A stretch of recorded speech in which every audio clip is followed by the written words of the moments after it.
இருந்தமிழே உன்னால் இருந்தேன் இமையோர் விருந்தமிழ்தம் என்றாலும் வேண்டேன் எனக் கூறி தமிழன்னையை போற்றி வணங்குகிறேன்.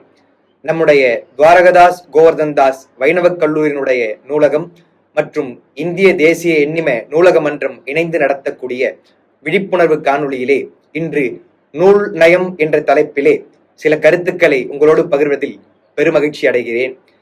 இப்படி இந்த நிகழ்விலே பேசுவதற்கு வாய்ப்பளித்த எங்களுடைய கல்லூரியை சார்ந்த செயலர், முதல்வர், நூலகர் ஐயா அவர்களுக்கும் என்டிஎல்ஐ மன்றத்தை சார்ந்த பெருமக்கள் அனைவருக்கும் என்னுடைய நெஞ்சார்ந்த நன்றியை தெரிவித்துக் கொள்கிறேன். நான் அமர்நாத். எங்களுடைய கல்லூரியிலே தமிழ் இலக்கியத் துறையில் இளங்கலை தமிழ் 3ஆம் ஆண்டு பயின்று வருகின்றேன். நூல் நயம் என்ற ஒரு தலைப்பு. இந்த தலைப்பினை வள்ளுவனுடைய துணையோடு திருக்குறளிலே இருந்துதான் கொடுத்திருக்கின்றார்கள். அருமையான தலைப்பு. நயம் என்று சொன்னால் தமிழிலே ஒரு சொல்லுக்கு பல பொருள்கள் வருவது உண்டு. நயம் என்றால் மேன்மை, சிறப்பு, அருள் என்றெல்லாம் கூறுகிறார்கள். நயம் என்றால் இன்பம் என்ற ஒரு பொருளும் உண்டு. நூல் நயம் என்று கொடுத்திருக்கிறார்கள். நூல்கள் என்று சொன்னால் நமக்கு தெரியும், புத்தகங்கள். அவை இன்று நூலகத்திலே குவிந்து கிடக்கின்றன. அதாவது அரசருடைய காலத்திலே எப்படி பொக்கிஷங்கள் எல்லாம் கருவூலத்திலே, நமக்கு புரிகிற மாதிரி சொல்லணும்னா கஜானான்னு சொல்லுவாங்க, கருவூலத்திலே குவிந்து கிடக்கின்றதோ அதுபோல நூலகத்திலே உயர்ந்த செல்வமாகிய நூல்கள் எல்லாம் குவிந்து கிடக்கின்றது. நூல் நயம் என்று சொன்னால் இந்த நூல்களினால் இன்பம் நமக்கு வருமா? இன்றைய தலைமுறை சொல்லும் பொழுது படிக்க வேண்டும் என்று சொன்னாலே ஏதாவது ஒரு துன்பத்தோடு அல்லது கடமைக்காக படிப்பது என்று சொன்னால் அது சரியாக அமையாது. படிப்பதனால் இன்பமும் வருமோ என்ற ஒரு ஐயம் கூட நமக்கு ஏற்படலாம். ஆனால் பெரியவர்கள் சொல்லும் பொழுது நூல் நயம் என்று சொல்லியிருக்கிறார்கள். படிப்பதனால் இன்பம் வரும், கல்வியே சிறந்த இன்பம் தரக்கூடியது என்று. பாரதிதாசனுடைய பாடல்களை மேற்கோளாக பார்த்தோம் என்று சொன்னார்.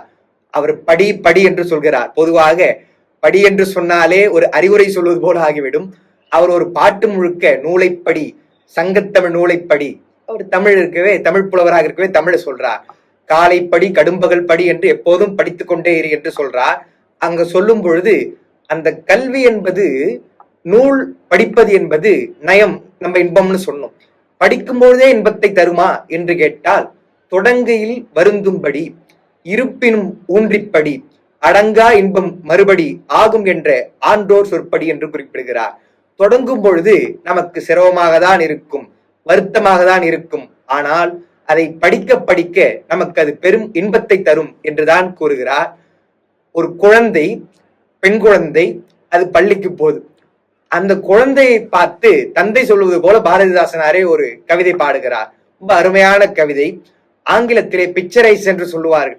ஒரு நாடகத்தை படம் பிடித்து காட்டுவது போல அந்த கவிதையிலே அவர் அமைத்திருக்கிறார். அழகிய கவிதை. என்னன்னா, எல்லாருக்கும் தெரிஞ்ச கவிதை தான், புதுசா ஒண்ணு சொல்லல. தலைவாரி பூச்சூடி உன்னை பாடசாலைக்கு போயென்று சொன்னால் உன் அன்னை, சிலை போல ஏன் அங்கு நின்றாய், நீ சிந்தாத கண்ணீரை ஏன் சிந்துகின்றாய், விலை போட்டு வாங்கவா முடியும், கல்வி வேலைதோறும் கற்று வருவதால் படியும், மலைவாழை அல்லவோ கல்வி, நீ வாயார உண்ணுவாய் போயன் புதல்வி என்று கூறுகிறார். என்ன என்று சொன்னால், குழந்தை பள்ளிக்கு போகும் பொழுது நிற்கிறதா, சிலை போல எனக்கு நின்றாய், அம்மா உன்னை கிளப்பி அழகாக தலைவாரி பூச்சோடி போன்னு அனுப்புறாங்கம்மா, ஏன் நிக்கிற என்று கேட்கிறார். அப்பா கேட்கிறார். நின்றுட்டு, சிந்தாத கண்ணீரை ஏன் சிந்துகின்றாய், உனக்கு வரல அழக, அப்படியே கண்ணில் லேசா நிக்குது. நம்ம கூட சொல்லுவோம் இல்லையா, கண்ணுல பார் தண்ணி வச்சுட்டே இருக்கு பார் என்று சொல்லுவோம். அது போல அந்த குழந்தை அப்படியே கண்ணை அமைக்கி அந்த நீர் வருவதற்கு செய்கிறதா. அதை சொல்கிறார். அருமையாக சொல்லும் பொழுது, கண்ணீரை ஏன் சிந்துகின்றாய்ன்னு சொன்னார்.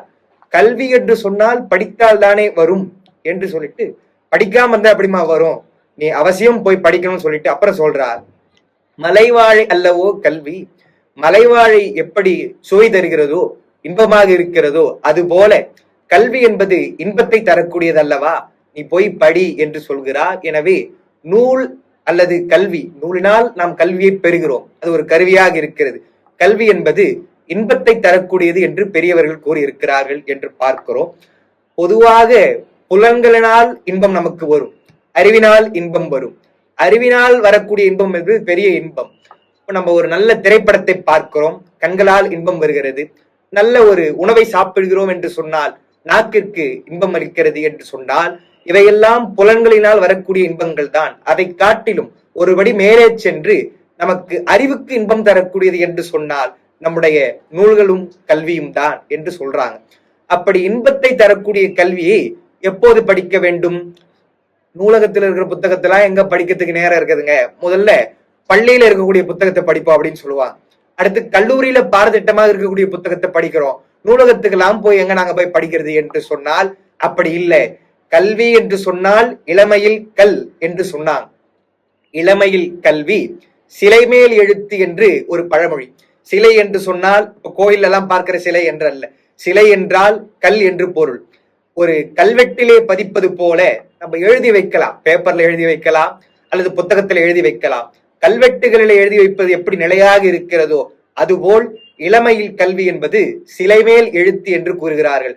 அப்போது நாம் படிப்பது என்பது நமக்கு விருப்பப்பட்ட பாடத்தை அல்ல, பாடத்திட்டமாக இருப்பதை படிக்கிறோம். இப்ப கல்லூரியில விருப்பப்பட்ட பாடத்தை நம்ம தேர்ந்தெடுத்து அந்த டிகிரி அதை படிக்கிறோம்னு பார்க்கிறோம். இருந்தாலும் பல நூல்களை நாம் படிக்க வேண்டும். அதற்குதான் நூலகம் போன்றது இருக்கிறது. மாணிக்கவாசக பெருமான் திருவாசகத்துல சொல்லும் பொழுது பசுமரத்தாணி அரைந்தார் போல என்று ஒரு அருமையான சொல்கிறார். ஏன்னா மரமாக இருந்தால் அதுல போய் நம்ம ஆணி அரைந்தால் அது பதியாது, சிரமமா இருக்கும். பசுமரத்தாணி என்றால் ஒரு இளம் மரமாக இருப்பதுல போய் அரைந்தால் அது எப்படின்னா நிலையாக நிலைத்து விடும். பசுமரத்தாணி அரைந்தார் போல கசிவது பெருகி கடலிடம் அருகி என்று திருவாசகத்திலே குறிப்பிடுகிறார். இன்று நூல்நயம் என்ற தலைப்பிலே பதிவு செய்யக்கூடியது இந்த நாள் என்ன நாள்னு கேட்டா சிறப்பான நாள். பாரதியாருடைய பிறந்த நாளிலே நாம் பதிவு செய்கிறோம். இது ஒரு பெரிய சிறப்பு. பாரதியார் நினைவுக்கு வருகிறார். என்ன என்றால் அவர் புதுச்சேரியில இருக்கும் பொழுது அங்க போய் யாரு தமிழ் படிச்சு வருதா போனார். அங்க போய் நிறைய தொண்டு செய்தார், பாட்டுலாம் பாடினார். ஒரு குழந்தை என்ன பண்ணுச்சா படிச்சிட்டு இருக்குது. இளமையில் கல் என்று ஔவையாருடைய ஆத்திச்சூடி இப்ப நம்ம சொன்ன வரியை படிச்சுட்டு இருந்ததா. அவருக்கு ரொம்ப மகிழ்ச்சியா போச்சு. அந்த குழந்தையை பார்த்துட்டு அப்படி நின்று பார்க்கிறார். பார்த்துட்டு இளமையில் கல் என்றது படிச்ச உடனே முதுமையில் மண் அப்படின்னார் பாரதியார். என்றால் இளமையில தான் படிக்க முடியும், முதுமையில மண்ணா போயிடுவோம் என்று சொன்னால் படிப்பு என்பது இளமையிலேதான் கற்க வேண்டும். எனவே கற்பது என்பது இன்பம் தரும். அதை நாம் இளமையிலே கற்க வேண்டும் என்பதும் ஒன்று. சரி, இளமையில படிக்கணும். எவ்வளவு நாள் படிக்கலாம்? வேலைக்கு போகும் வரையில படிக்கலாமா? அப்போ நூலகத்தை பயன்படுத்தினா போதுமா? அல்லது எவ்வளவு ஆண்டு வரை இந்த வயதுக்குள் படிக்கணும், அல்லது இவ்வளவு வயது வரை படிக்கணும் என்று கேட்டால், எப்போது படிக்க வேண்டும் என்று கேட்டால் நாம் பதில் என்ன சொல்லணும்? எப்போதும் படிக்க வேண்டும். ஒரு ப்ராவர்ப் ஒன்று சொல்லுவாங்க ஆங்கிலத்துல, art is long life is short என்று சொல்லுவாங்க. கல்வி கரையில கற்பவர் நாச்சில என்று சொல்லுவாங்க. நம்முடைய தமிழ்ல அது ரொம்ப உயர்ந்த நிலையில சொல்லியிருக்கிறாங்க. எப்படி என்றால், நாம் கல்விக்கு தெய்வமாக சொல்லக்கூடியவள் கலைமகள் சரஸ்வதி. அந்த அம்மா சொல்றாங்க, கற்றது கைமண் அளவு கல்லாதது உலக அளவு என்று உற்ற கலைமடந்தை ஓதுகிறாள். பாட்டை படிக்கும் பொழுது பொதுவா சரஸ்வதி தேவி நமக்கு சொல்வது போல, அதாவது படிச்சதெல்லாம் கைமண் அளவுதான்ப்பா, படிக்காதது இன்னும் நிறைய இருக்குது என்று உற்ற கலைமடந்தை ஓதுகிறாள். அவங்க நமக்கு சொல்றாங்க என்று ஒரு பொருள். ஆனா என்ன பொருள் என்று சொன்னால், கற்றது கைமண் அளவு கல்லாதது உலகளவு என்று அதை தெரிந்து கொண்டு சரஸ்வதி தேவி தானும் படிக்கிறாள். இதனாலதான் அந்த அம்மா கையில புத்தகம் இருக்கும். இப்ப நாம கூட சரஸ்வதி பூஜை என்று சொன்னால் புத்தகத்தை எடுத்துட்டு போய் அங்க வைக்கிறோம். அவங்க எதுக்கு சார் கையில புத்தகத்தை வைத்துக் கொண்டிருக்கிறார்கள் என்று கேட்டால், அவர்கள் படித்துக் கொண்டிருக்கிறார்கள் என்று சொன்னா, அப்போ கல்விக்குரிய தெய்வமே படித்துக் கொண்டிருக்கிறார், நாமெல்லாம் எப்பயுமே படிக்கிறோம் என்று சொன்னாங்க. அதே போலதான் வேதங்களை பிரம்மா அவர் வேதான்னு சொல்றோம், அவரும் வேதங்களை ஓதிக்கொண்டே இருக்கிறார் என்று சொன்னார். வள்ளுவர் தான் சொல்கிறார். ஏன்னா வள்ளுவரை பத்தி சொல்லும் பொழுதே பாரதி சொல்றார் இல்லையா, வள்ளுவன் போல் இளங்கோவை போல்லாம் புலவர்களை பூவிதனில் எங்குமே நான் பார்க்கல என்று சொல்கிறார் என்றால் அவ்வளவு சிறப்புடையவர் திருவள்ளுவர். அதனாலதான் தமிழிலே ரொம்ப அரிய நூல்களையும் சிறந்த நூல்களையும் சில வெண்பாக்கள்ல சொன்னார். என்ன என்றால், தேவர் குரலும் திருநான்மறை முடிவும் மூவர் தமிழும் முனிமொழியும் கோவை திருவாசகமும் திருமூலன் சொல்லும் ஒரு வாசகம் என்று உணர் என்று சொன்னாங்க.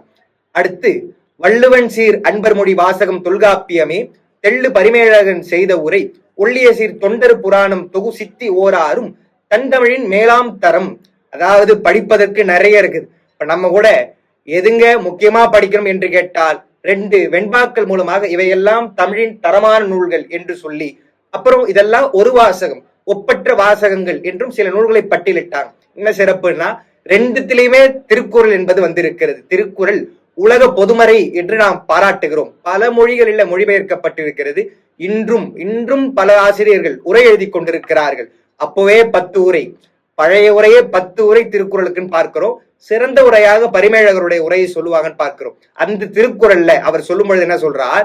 தொட்டனை தூறும் மணற்கேணி மாந்திற்கு கட்டணை தூறும் அறிவு என்று சொல்லும் பொழுது எவ்வளவு ஆழமாக நாம் தோண்டுகிறோமோ அந்த அளவிற்கு கிணற்றிலிருந்து நீர் சுரக்கும்.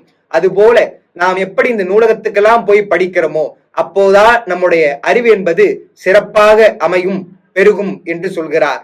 அது சொன்ன வள்ளுவர் இன்னொன்னு சொல்றார். ஒரு பழமொழி சொல்லுவாங்க கிராமத்துல எல்லாம், இறைக்கிற கிணறுதான் சுரக்கும்னு சொல்லுவாங்க. ஆழமா தோன்றா மட்டும் போதாது, அதை பயன்படுத்தணும் இல்லையா அந்த நீரை. அதற்கும் வள்ளுவர் சொல்றார், ஓதி உணர்ந்து பிறர் குறைத்தும் தான் அடங்கா பேதையின் பேதையார் இல் என்று சொல்லிட்டார். நல்ல உயர்ந்த நூல்களை படிக்கிறோம்னு சொன்னா அதை நம்ம படிச்சுட்டு நமக்கு மட்டும் அது தெரிஞ்சா போதும் என்று இருக்கக்கூடாது. ஏன் ஆசிரியர் தொழிலை சிறப்பா சொல்றாங்க என்று சொன்னால் அவருடைய கல்வியெல்லாம் அவர்கள் மாணவர்களுக்கு சொல்றாங்க. பெரிய விஷயத்தை நம்ம படிச்சுட்டோம், யாருக்கும் சொல்லக்கூடாது என்று அவர்கள் இருக்க மாட்டாங்க. நமக்கு தெரிந்ததை பலரும் தெரிந்து கொள்ள வேண்டும் என்று நினைக்கிறார்கள். எனவே சிறப்பா சொல்லுவாங்க. அதுதான் சொல்கிறார், நாம் படித்தா மட்டும் போதாது, ஓதி உணர்ந்து நல்ல நூல்களை ஓதி உணர வேண்டும். பிறர் குறைத்தும் மற்றவர்களுக்கெல்லாம் சொல்ல வேண்டும். சொல்லிட்டு நான் எவ்வளவு நூல்கள் படிச்சிருக்கேன் பாத்தியா என்ற அந்த எண்ணம் இருக்கக்கூடாது. தான் அடங்கா அப்படின்னு சொன்னா அடங்கணும். அடங்கலன்னு சொன்னா நூல் படித்தும் அறிவாளி இல்ல, முட்டாள் தான் என்று சொல்லி வள்ளுவர் சொல்கிறார். அதை போல ஆழ்ந்து தொட்டனத்தூர் மணற்கேணியில சொன்னார் இல்லையா, அது போல நம்முடைய தலைப்பு நூல் நயம்னு கொடுத்திருக்கிறோம். நூலுடைய இன்பம். நான் ஒரு சின்ன ஒரு எடுத்துக்காட்டு சொல்றேன். நூல் படிப்பது இன்பம் தருமா என்று சொன்னார், ரொம்ப துன்பமான நிலையில கூட அந்த கல்வியினுடைய அறிவுதான் இன்பத்தை கொடுத்திருக்கு. பாரதியாரை இன்று நாம் புகழ்கிறோம் என்றாலும் அவர் வறுமையில துன்பப்பட்டிருந்தார். அப்போ கூட அவர் என்ன பாடுறார்? எத்தனை கோடி இன்பம் வைத்தாய் இறைவா என்று சொல்கிறார். சொன்னா அந்த மனநிலையை அவருக்கு இந்த நூலும் கல்வியும் தான் தந்திருக்கிறது என்று பார்க்கிறோம். நமக்கு புரியுற மாதிரி ஒரு உதாரணம் சொல்லணும்னு சொன்னா, மாணவர்களுக்கு எல்லாம் புரியுற மாதிரி சொல்லணும்னு சொன்னா, நாம ரொம்ப சிரமப்பட்டு பருவத் தேர்வுக்காக படிக்கிறோம், செமஸ்டருக்காக படிக்கிறோம்னு வச்சுக்கோங்க. அந்த படித்த கேள்வி தேர்வறையில வந்துருச்சுன்னா நமக்கு எவ்வளவு சிறப்பு, எவ்வளவு மகிழ்ச்சி வருது. அதுதான் நூல் நயம். படித்தது நமக்கு ஒரு வகையில எப்படி இன்பம் தருகிறது, ஆனால் பொதுவாகவே கல்வி என்பது பெரிய இன்பத்தை தருகிறது என்று பார்க்கிறோம். அதைதான் வள்ளுவர் சொல்கிறார், நவ்வில்தோறும் நூல் நயம் போலும் பயில்தோறும் பண்புடையாளர் தொடர்பு என்று சொல்லும் பொழுது, நல்ல பண்புடையவர்களிடத்தை நாம் பழகினால், இன்று பழகிட்டோம் மகிழ்ச்சியா இருந்தது, நாளை பழகும் பொழுது எப்படி பழக பழக பாலும் புளிக்கும் என்பது போல இன்னைக்கு இன்பமா இருந்தது நாளைக்கு துன்பமா இருக்குமா என்று சொன்னார்.